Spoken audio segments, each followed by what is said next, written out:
A very, very, very good morning to our entire ship to shore team.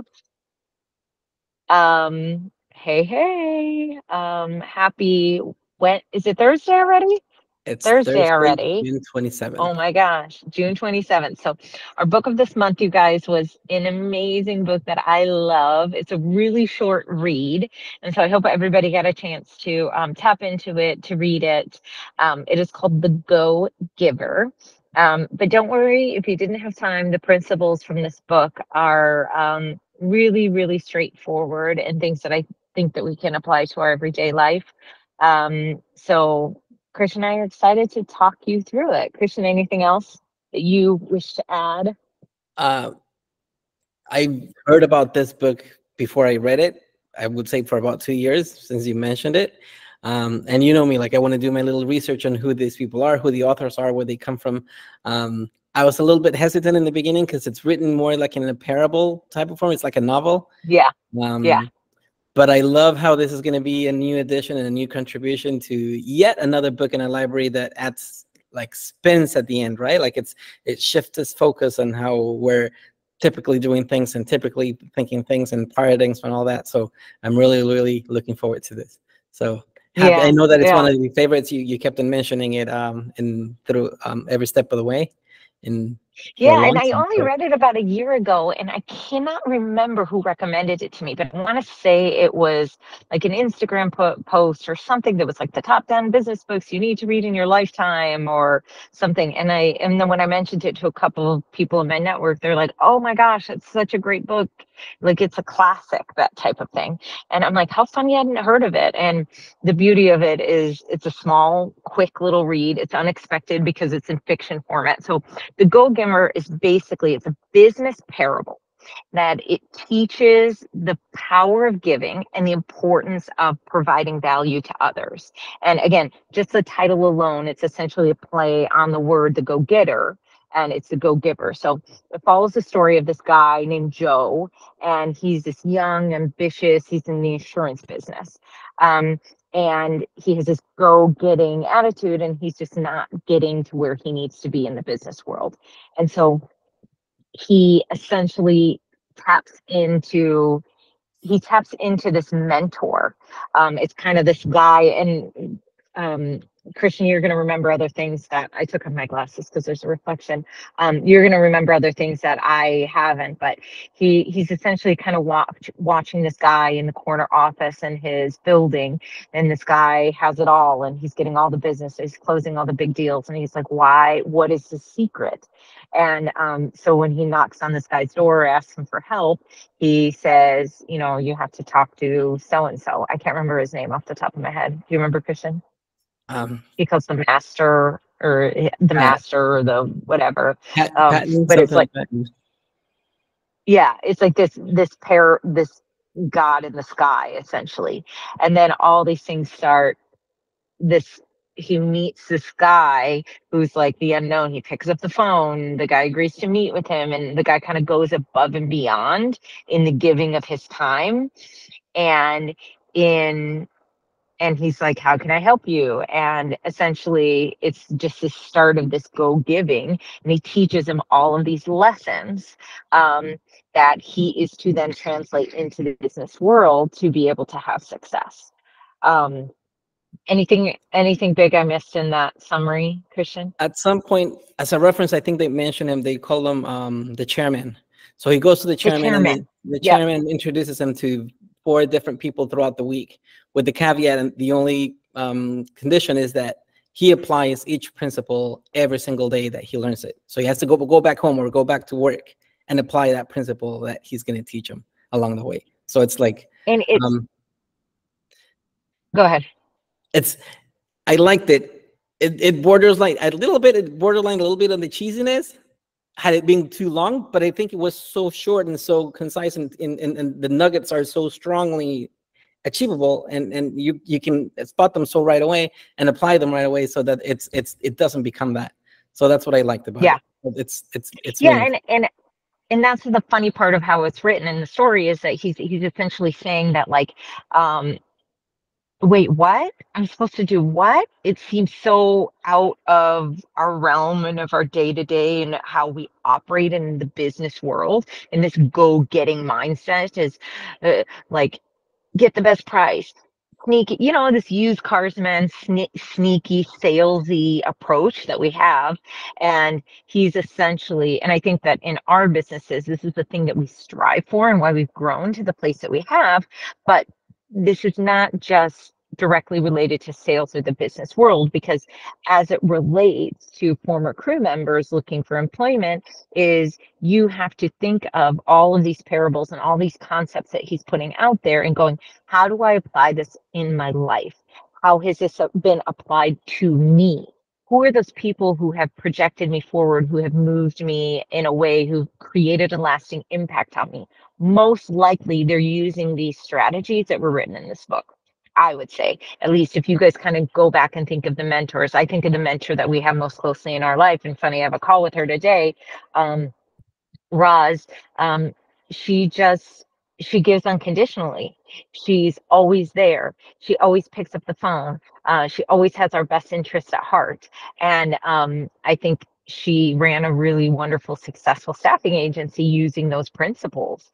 And when you kind of look around the people that you interact with, they are using them more and more and more. And the ones that are living in this constant struggle for success are the ones that are not. So let's talk through his five laws. And I'll kind of give you guys a quick snippet of each one of them, and then I'll give you a quote of the book and the depth of them. And Christian's going to help me if there's anything that, and you guys are welcome to raise your hand, ask any questions that you may have. So the five laws, what they're called stratospheric success. So the first law is the law of value. So your true worth is determined by how much more you give in value than you take in payment. So you're always looking to give more than what you're taking in price. So you might be selling something to somebody, you might be giving advice, you might be, it's the impact. You guys all know this because you've have had it happen to you. It's that Uber driver that when you get into the Uber, he has bottles of water and a charger. Like that is somebody, he or she doesn't have to do that, but they're giving more in value to create a memorable experience for you. Second one is the law of compensation. So your income is determined by how many people you serve and how well you serve them. So when you perceive your life as this life of service, and how many people can I reach out to, and how well can I serve them, and how can I create a lasting impact on them, then that's the law of compensation. It's not about getting the best deal or having one over on somebody. I had somebody that I met at a business event that they were talking about their profit margin in their business. And they were like, oh my gosh, I make such a massive margin. If my clients ever found out how much I was making, like I would be in trouble. But hey, I'm making all this money. And I was just like, my jaw was on the floor because it that's not the law of compensation. That's not the way that we should be living and sustaining a long-term business. And this is essentially what he's saying here is how many people you can serve and how well you can serve them. Law of influence is your influence is determined by how abundantly you place other people's interests first. So I would say take this in tandem with reading the book Boundaries. So there's another book that's talking about like you know, not doing things that you don't want to do and not sacrificing, time with your children. There's another book that's called Present Over Perfect that's really good that talks about that. But it's really going how how abundantly, how wonderfully you put someone else's needs before yours. And you're just going, all right, how can I help this person? What can I do? How can I reach out? How can I do something that's unexpected for them? And then next one is the law of authenticity. So this one is the most valuable gift you have to offer is yourself. And if you guys don't know Brene Brown's work, she is like the queen of authenticity. And so she has, I think it's the most watched TED Talk that is on TEDx. And she has a documentary on Netflix. She's the queen of authenticity. So it's not just you're giving people a valuable gift of yourself, but you're showing up as your true authentic self. So when me as a boss on a conference call, when I'm genuinely feeling I don't want to be at work on a Monday, that I'm communicating that to my employees and going, man, I just had such a great weekend. The last thing I wanted to do was come to work today. And then you're giving your employees permission, you're giving your team members permission to be human. So just showing up in a way that's authentic. And then the last one is the laws of recip it's basically reciprocity. Re- Sorry, I'm saying it wrong. Receptivity. What receptivity? Receptivity. Receptivity. There we go. Thank you to our receptivity. So this one is the key is being effective in your giving so that you're always open to receiving. And I'm going to tell you guys a really funny story about receiving is there was, we're on board a ship right now. And we, on turnaround day, they close the windjammer early. And so I went to the coffee shop to get a glass of milk for, I had protein, like protein powder. And there was a couple that walked up behind me and all the food was closed. There was no food. And they were like, oh my gosh, there's no food anywhere. I didn't have breakfast. Da, da, da, da, da. It was 9 a.m. And I turned around and I said to them, I was like, I have protein powder in my cabin. Do you want some protein? And he was like, what?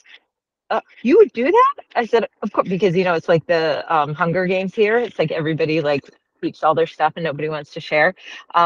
So he was like, I'm like, yeah, how many do you want? And he was like, could I have, this much? I was like, and for your wife and for your daughter, da da da da da. And so I went back to my cabin and I brought it to him.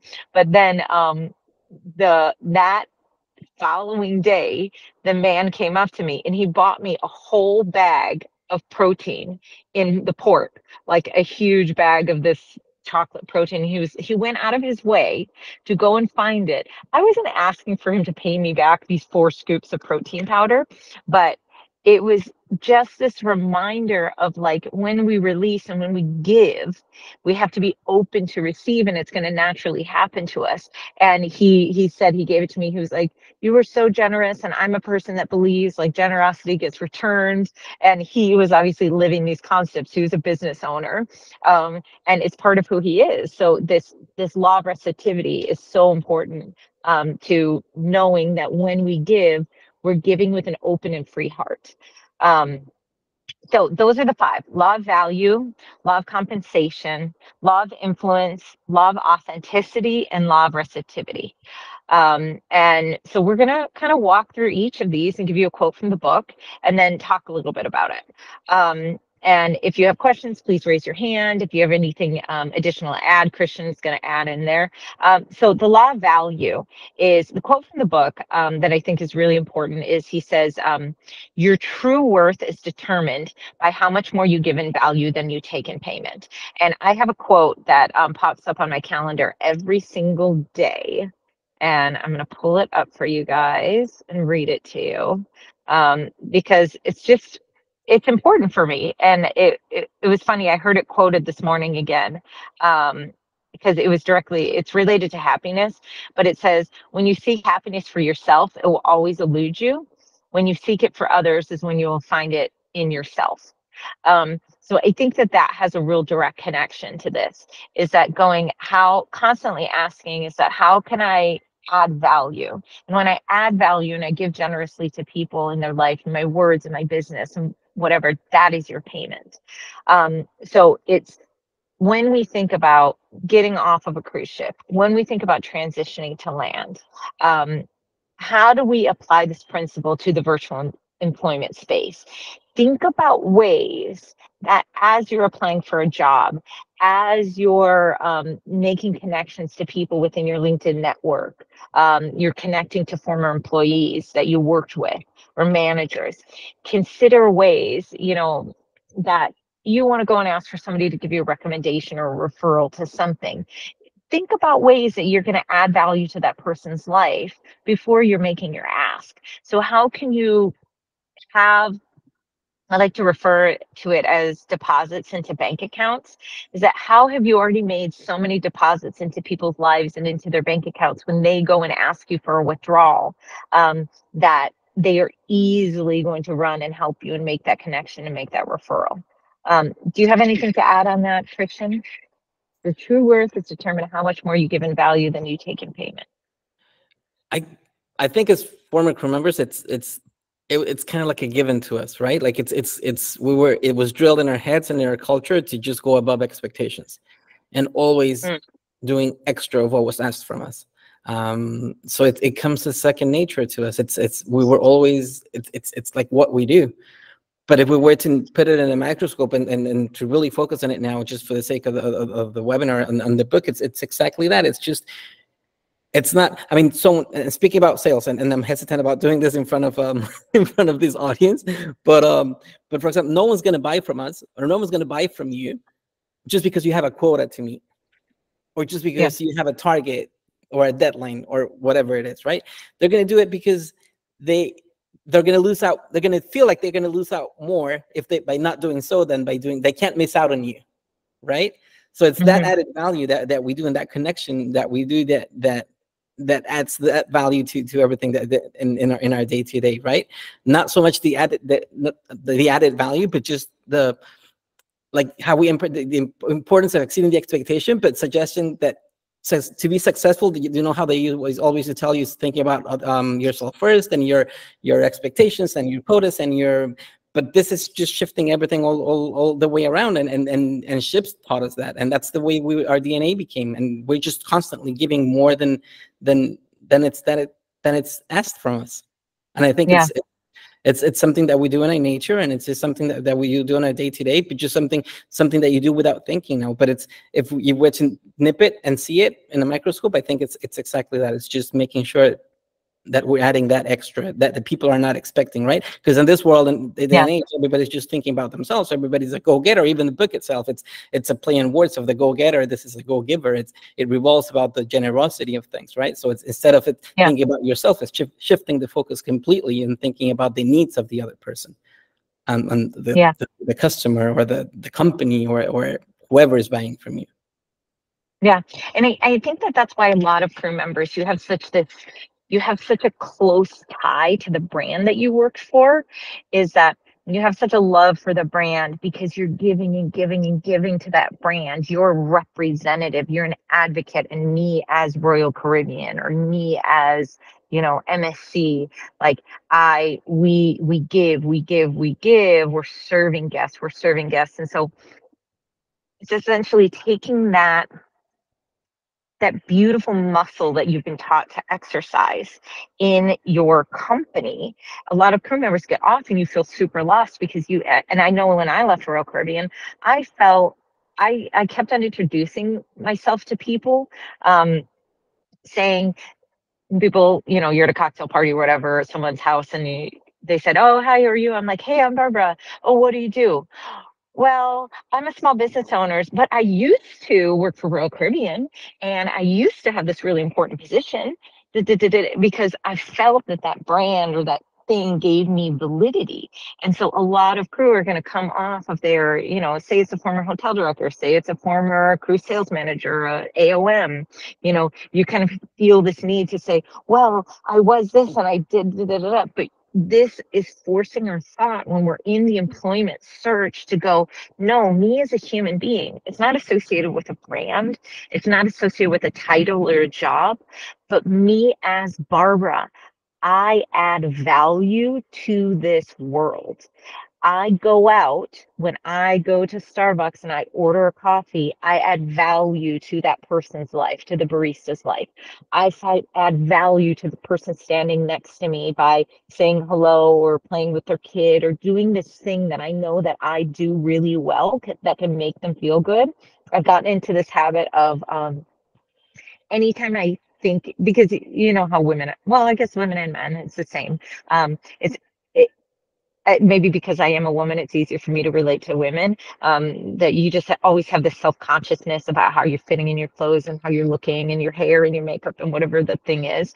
And that anytime I see someone and I have a thought about how they look or how they appear or something that they did, instead of just having the thought and sitting in the elevator with them, I make sure I look them in the eyes and tell them the thought that I'm having. Like when I see the barista at Starbucks and I like her eyeshadow, I make sure to say, um, "Oh, Carmen, hey, good morning. I really like your eyeshadow. Where did you get it from? You did such a nice job applying it." Da da da da da, whatever that thing is, because otherwise it stays in me, and it's free. It's free for me to add value and to use words of affirmation and something, and I do think this is where the authenticity comes is doing it in a way that's really, really authentic and heartfelt, and makes the person feel good. And again, this is the thing that you're giving in value much more than you're taking in payment. Because and not expecting anything in return. And I think that's an important point in the book. Um, Christian, did you have And you, something? I mean, at the end of the day, it's people, like it brings the attention because you're ringing another bell that people are not used to hearing every day, right? Like especially in the corporate world and everything, and the lives that we're living, it's so different. And to us, it might seem like it's the right thing to do, or the way that we always perform, or the way that we always think, because we're constantly surrounding ourselves with people that are like-minded, or former crew members, what have you, or people that were thinking. But the reality is that not everybody thinks that way. The reality is that everybody's just Yeah, out there thinking about themselves, and every company's just or every individual is just thinking about themselves and what to get rather than what to give. No one's thinking about generosity. Nobody's thinking about what I can add. Everything's what I can get from every equation or every yeah, interaction that they have, right? So by yeah, doing the opposite, I think that you're ringing a different bell, and you're drawing attention to yourself in a way that people want to get to know you. They're just yeah, like, well, what is this person doing? Why is this sounding different, right? Like it's they want to crave it. You crave their needs or their necessities, and you make by making their lives better, right? Like they want to get to know you, tell others about you, because they feel about you, and they kind of like want you to become like their walking ambassador, right? And I think yeah, that that's the key point to that. yeah, yeah. So the next one is the law of compensation. So the quote is, your income is determined by how many people you serve and how well you serve them. And again, this is deposits into the bank account. And I kind of think of it as life is this massive bank account. I don't think of it as an individual human being. But I do think that you also have to think about your children, your coworkers, all those people, as you have to be making deposits to be able to make withdrawals. And you guys know that when you ask somebody for something and you haven't made enough deposits, you're going to feel it. You're going to feel it in their tone. You're going to feel it in the response. You're going to feel, so this is living life in a way that's going, I have to be serving and making deposits, and I have to be doing it in a really good, excellent, above and beyond type of way. So it's really important that we look at our network and we look at how big is the audience that I can serve. How can we increase opportunities in our business? How can we, because you're not looking at only, for clients, you're looking for referrals. You're looking for referrals for jobs. You want to be that person that's top of mind, that is excellent, whether it's you're in the sales world or whether you're in, the human resources world looking for a job. You want to be the one that when somebody looks at you, that they're going, oh yeah, that person, because that person's always making deposits. And I have, who was it? It was somebody that we heard speak, and they were talking about, and we have a friend that does this really well. But it's like anytime you see an article, you see a photo, you see something that makes you think of a person. The other day, Donald, um, from Starboard, I sent him a LinkedIn message because I saw a display window that was really beautiful. And so I was like, oh my gosh, he would love to see this. And it's just going like you read an article, you watch a YouTube something, you see something on the street that reminds you of that person. It's like the compliment in the elevator. You're not keeping it inside. You're going, all right, I'm going to make sure that I'm continually stimulating and expanding my network by reaching out to them, by telling them that I'm thinking of them and not just keeping those things inside. When you have a funny moment. Oh, I texted somebody like 2 days ago because a Facebook memory came up of a former cruise sales manager that I had.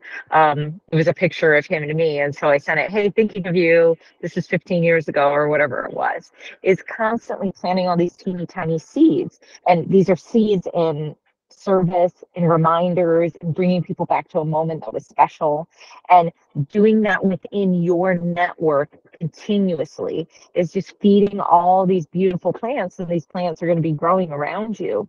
And these people are your source that then are going to refer you to jobs, are going to refer you for sales, are going to refer you for other opportunities that may be out there because they see this consistency in who you are, who they got to meet you as, and how you treat them over the course of years. The next one is the law of influence. So the quote from the book is, your influence is determined by how abundantly you place other people's interests first, right? And so conversations that we have with our ship to shore clients is, one of the things that I say to them is I say, hey, our pricing structure is really upfront and honest. And it's something that we don't ever want to hide. We want you to feel like you truly understand how much you're paying for something. And we're not one of those companies that hides anything. And they're like, people breathe this breath of fresh air because they don't want to get into this awkward, strange interaction with somebody trying to sell them something if they don't understand how much it's going to cost. And I think in the sales world, you guys see that a lot. Is when you go in to buy a car, that's like the prime example of it. You already feel like you're going to get taken advantage of. And so that's why so many of these brands popped up, the Carvanas, the Off Lease Only, CarMax, because they were touching on a pain point that people had, is going like, just place my interest first. That's what these brands have done. Place my interest first, and then I will be your loyal customer. And so really going, how often do I place my customers' interest first? How often do I place my friends' interest first? How often? And again, this goes alongside with boundaries. And so it's not sacrificing yourself, but it's just really going, how do I think of people? How do I communicate in a way that's catching a mistake before it happens? That is preventing something. And I think of like every single time a crew member picks up a piece of trash off of the carpet or the hallway. It's one of those things. It's because it's ingrained in me, this level of excellence and how much I care, and I'm putting other people's interests first. A tripping hazard. So thinking about our life and thinking about our job search and thinking about what's out there for us and putting other people first. And also remember to relate that to what skills and value that you have in a job. So you're going, hey, this is how I see I could add value to your organization. And versus showing up to an interview and saying, I'm so wonderful, I'm so wonderful, I'm so wonderful. It's just going, no, I think that I see this as an opportunity that I could contribute. So the law of influence. Your influence is determined by how abundantly you place other people's interests first. Next one is the law of authenticity. Number 4, the most valuable gift you have to offer is yourself. And I caveat that with Brene Brown and these little like quotations going, your true authentic self. You guys know that when you walk into a place you have to buy a car at. You know when you're, well, let's use like what all crew members know. You know when you're walking into like a straw market or something, you want to buy something.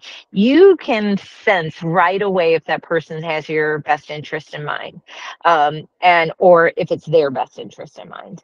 And really, truly showing up as your true authentic self to an employer, to a client, that is what people are shocked by. I find they're shocked by it. They don't know how to react when someone's real with them. And so, really being genuine and authentic in our professional interactions is going like, hey, I know it's coming to the end of the day, or and you got to get home, I got to get home, you know, we both have kids, I think that that's important, let's try and get this taken care of before the end of the day. Wishing people a good weekend, asking people about how they're, caring about them genuinely as a person versus getting straight down to business is so critically important. And what we get out of showing up authentically is you build trust and you foster strong professional relationships. Is that you're going, I not only care about where you can get me in terms of my employment, but I care about who you are as a person. And I think when you can get both of those things, you're going to have a connection with someone for life. Anything you want to add to that, Christian? Just even if we attack it, or if you want to see it from the starting point of when you're applying for a new role or a new job, or you're hiring someone new, talk about the person that you hired to do the trademark for that you just mentioned Yeah, for ship to shore, right? Or when you get resumes for people that are applying for a brand new role, what makes one resume stand from another one? What makes one person stand out from the other one? It's the storytelling, right? It's the way that we present ourselves. It's the way that we become and portray ourselves to be more authentic than the other person. I mean, at the end of the day, it's just going to be papers or files in a folder, but it's that authenticity that really makes you stand out from the rest, right? It's the making that impact, and you only have one chance to make the first the first what do you call it? The first yeah, impression. It's just one shot at it, yeah, and it yeah, you better be authentic on it, and yeah, and there's no other way than just being your true self. You can't yeah, be. I mean, it's as basic as that. You really can't be anything else other than what you are and who you are, and you're yeah, not going to perform well in any other area or any yeah, circumstances that are not meant for who you are, and so you might as well show up authentic since the very beginning. yeah, yeah. And challenge really this, like this idea of authenticity is that, you know, we hear so often it's like, oh, I've been looking for a job and I've been applying for a job, and you know, all these people, they just never even respond to you, you just send your email in and no one even comes back to you and says anything, da da da da da. And I'm like, well, did you show up as your true authentic self? How did you show up as your true authentic self? Like, are you Barbara, a name on a white piece of paper? Is that you? No, I'm so much more than that. And so, what did you do? What did you do to stand out? That let us show that you were more than that. You know, and I have probably, and one of the things I love to do is help people think of creative ways that they can apply for jobs, creative ways that they can stand out in positions. You know, and Christian, let's go back to our And Amazon days. Like, even sorry to if you, interrupt, or even more so in yeah, states in where you can't put a picture on your resume. In some states, yeah, it's illegal. You can't put a picture out there yeah, because it calls out for discrimination. So yeah. how do you make yourself stand out? How do you make yourself stand out? And so you really truly, and I'll give like a couple, that those people that are on social media, you know, that they were standing around COVID time or post COVID time, or they're standing on the street with their posters in front of Grand Central Station handing out their resumes. They were showing up as their true authentic selves, because they're like, I'm not going to sit back at my desk and just send off resumes. I'm going to show up at the place where the people are that are hiring, and I'm going to stand there in the rain and I'm going to show them what a hardworking person I am. That caught people's attention to the point that they were on the news and it was in social media. My brother was applying for a job once, for semester at sea, that, you know, the the cruise ship that takes students around to be a professor. And he really, really wanted this job. And so Dr. Tommy is my brother. I'm like, all right, Tommy, what are we gonna do? Oh, well, I applied for the job. I was like, no, that's not enough. You're so much more than that. And so we had this idea, and sorry to anybody who's already heard the story. So we had this idea that we were gonna buy a Barbie cruise ship, like the Barbie at one point in time made a cruise ship. So we were going to buy this cruise ship, and we were going to fill the whole cruise ship with little trinkets from all of his pieces of experience. So they would pull out a Royal Caribbean keychain, and on the keychain would be his bullet point on his resume. And we were going to ship this whole cruise ship to the offices of the semester at sea people. Like, that is a candidate that I would call back. That is somebody that I would care about. It's you showing up as your true authentic self, as creative and fun. That's a professor that I want to put out at sea. He didn't end up applying for the job because he got another job in between, but it's just an example of one thing that we have to show up in a different way in the sales world, in the marketing world, in the marketing ourselves world, trying to find a job, and knowing really truly, believing in your heart of hearts that the most valuable gift is you, that you are freaking amazing and you can show up in a way that's going to wow people.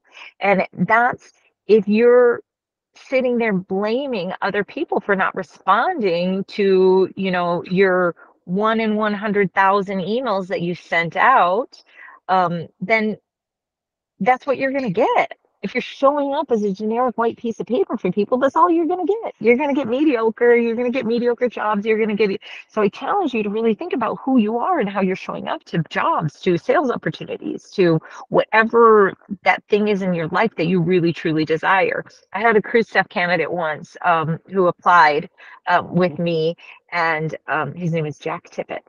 I don't know if you guys ever knew Jack Tippett, but he was an older gentleman. He was applying for a cruise chef job. And I remember when I contacted him for an interview, he lived in Miami. So he said, can I come in person for the interview? I'm like, someone in person for an interview. I just wanted to do it. Hi, What? Jack, in case you're watching the webinar. I know, Jack. No, this is a great story about Jack. And Jack basically, so he shows up for the interview, beautifully dressed, really well put together. Jack comes to the interview and go through the interview. And I was like, I was kind of on the fence. I was like, I don't know if Jack wants this job. I was kind of in between on Jack, da da da da da. The next day, Jack sent a jar of jelly beans to the office with a thank you note tied around it that said, thank you so much for the opportunity. It was a pleasure meeting you. Na, na, na, na, na.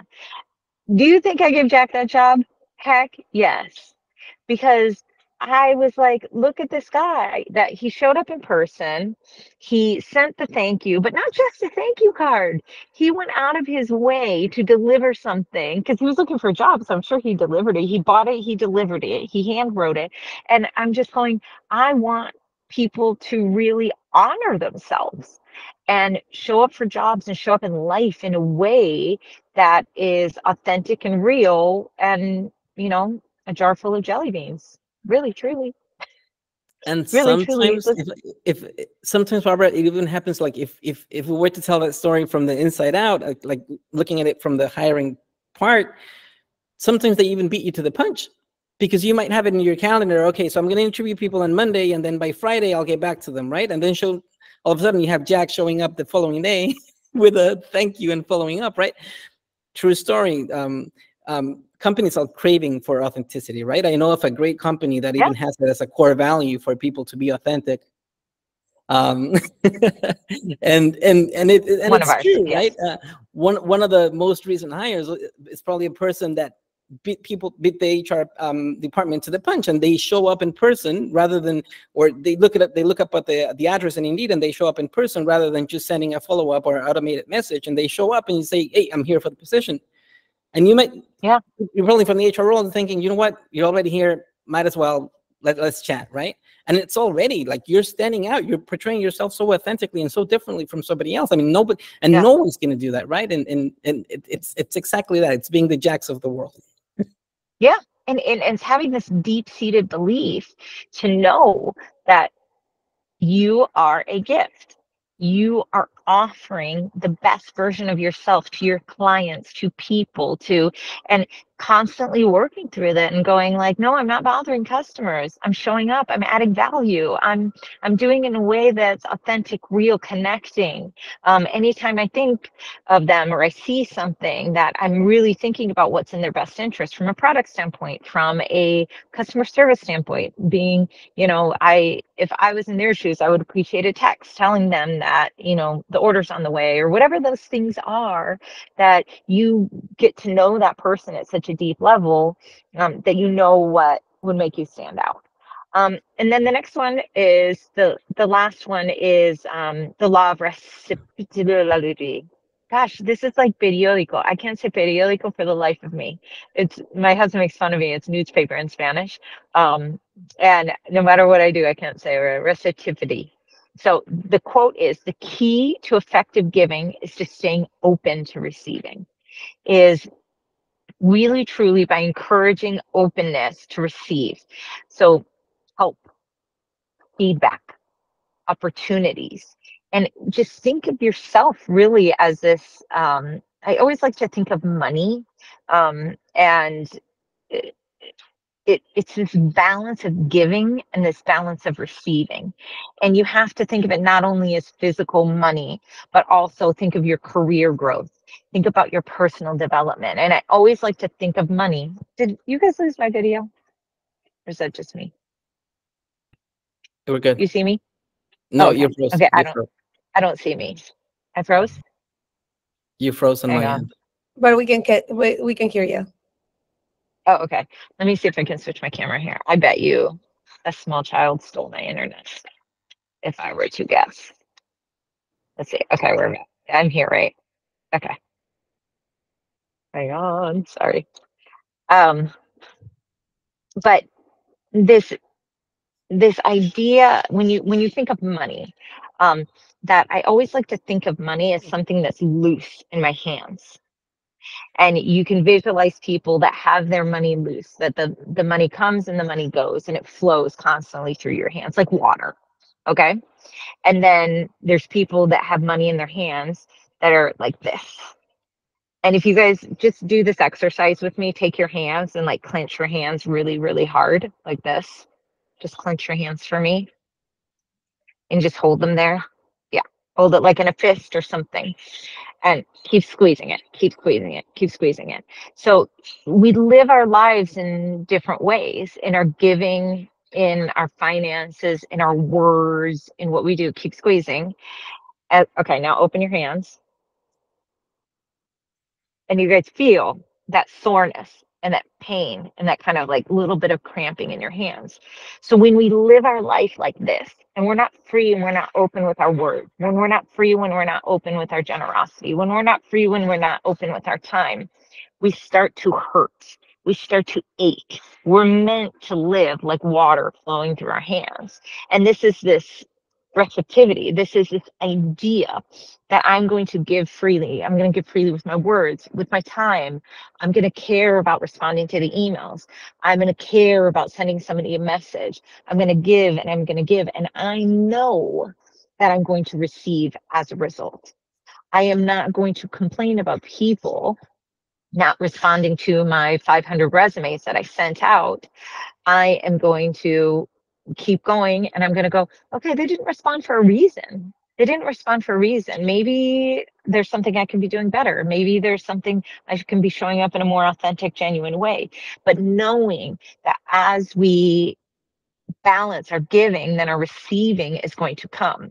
If we are just taking, if we are just taking, that we're we're just not going to get where we want to go because our hands are going to ache because we're trying so hard. It really, really, truly.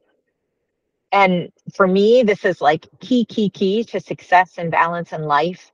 And as soon as we can release this control is when absolute crazy things start happening. Um, Anything to add to that, Christian?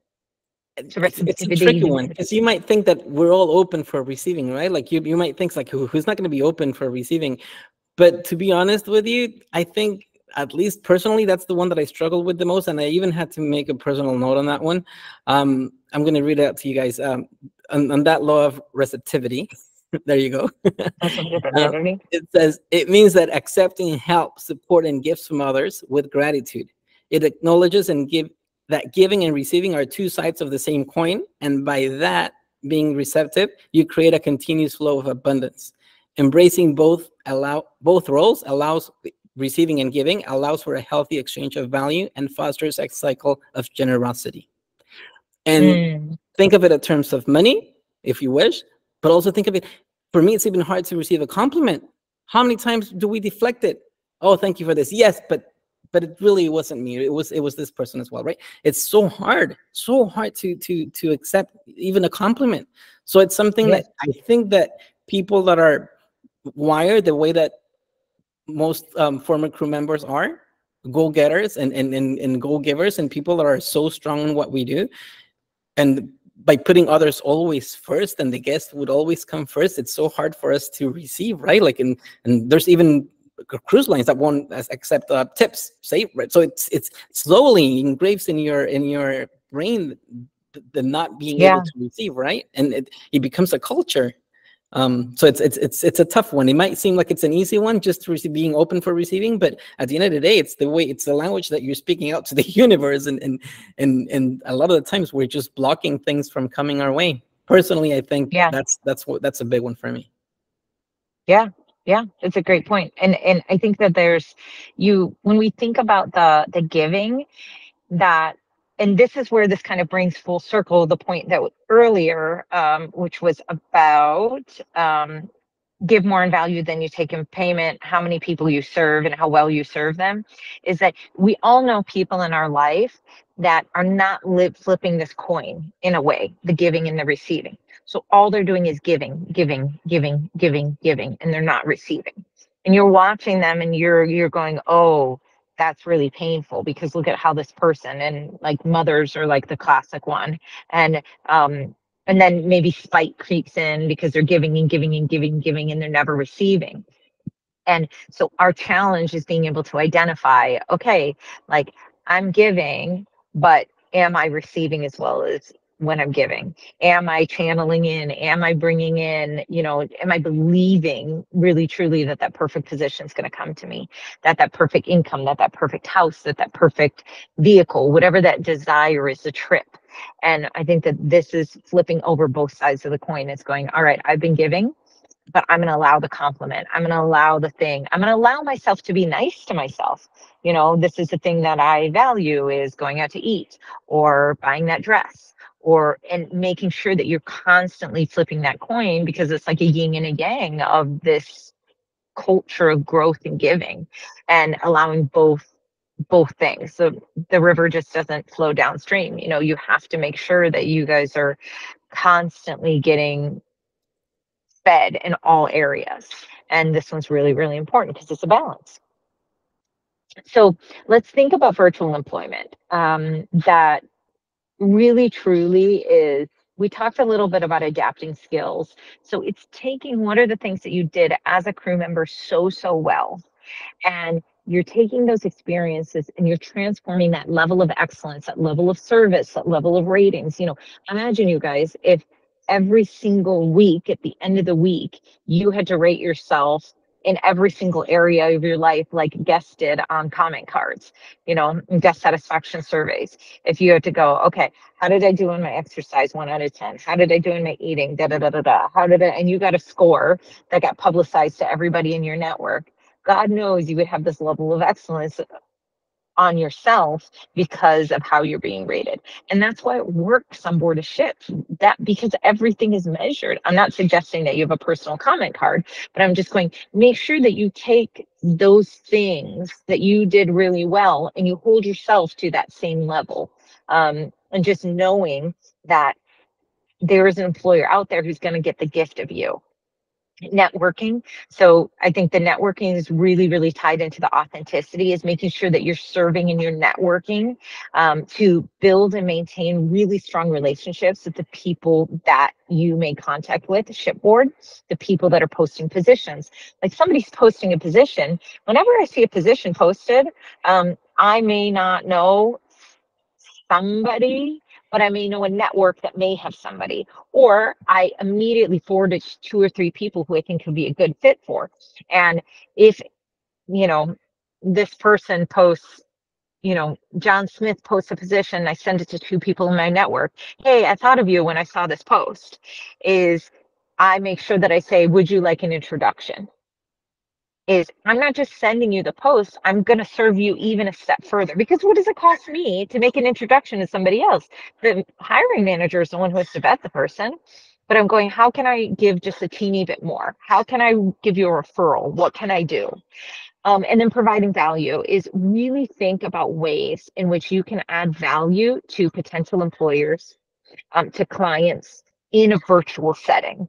So what can you do? Granted, you can't deliver the jar of jelly beans, but what can you do in a way that is going to allow them to remember you? When I'm, now that we're traveling, when I'm in a destination that I see something and I think of a client, I take a picture and I send it to them. And I was like, hey, thinking of you. I hope your business is growing great. I just did this recently to somebody who has a meat company. And we saw a potential cool idea for this meat thing. And so I sent them a picture and said, hey, thinking of you. And it's just building this genuine connection, going, thinking of you and wishing you success in your business. And then really providing proactive communication, reliability, going above and beyond, and knowing that those deposits that you're making, cost you nothing other than your time and your authenticity, but are going to pay back dividends to you, because you're giving freely with loose hands, and you're going to be receiving as a result of it. So the really truly, I would encourage you guys to, if you haven't read the book in detail, read it. And there's a couple more books in the series. There's one that's influencer, it's Go Giver Influencer, and that's a sales specific one. And then there's a couple more. There's one about marriage, I think. But I'm reading the influencer one right now, and it's very good, but I'm just at the beginning. But digging into this book, digging into the concept of the mindset, when you start forgetting it and you start getting that old narrative that's in our heads, going back to and referring to the points are really important. And then really, out of these laws that we talked about, we're going to send out our blog post on Friday of this week in email. So take a look at the blog post, because we will summarize the 5 influences, the laws in here, and look at one of those laws and go, hey, this is the one that I want to focus on in the next week. And think about how you're going to do something actionable, and make sure that you follow through with yourself, because you're really, truly are going to see that coin start flipping, that when you start using these concepts of endless loose giving, that the receiving is going to come natural. But I'm so grateful. First, you guys need to pat yourselves on the back that you showed up today, that you showed up, you contributed, that you're working on bettering yourself in any way, shape, or form that you could. And Christian, anything else to add? We haven't chosen our book for next month yet, but we will send it out. We'll announce it, definitely. It will most definitely be another one that helps us shift our focus. That seems to be the trend. Yes. And you guys know we're here for you. So if you need any help reviewing resumes, connecting to people on LinkedIn, whatever those things are, that's what we are here for.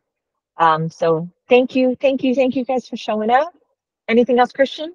We good? No, stay put for the communication for the next months as well. We'll be sending out shortly. Okay, amazing. Have a really good week, everybody.